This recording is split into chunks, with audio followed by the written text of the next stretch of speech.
Umagos ang lahar sa ilang bahagi ng Negros Provinces matapos pumutok ang Bulkang Kanlaon.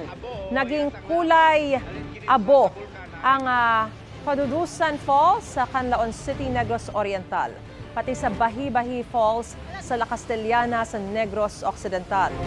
Pareho nasa state of calamity ang dalawang lugar. Ayon sa PHIVOLCS, humalo sa ulan ang abo mula sa Bulkang Kanlaon at umagos pababa sa mga ilog at bayan. Dahil sa mga banta sa kalusugan at kaligtasan, patuloy na inililikas sa mga residenteng malapit sa Bulkang Kanlaon.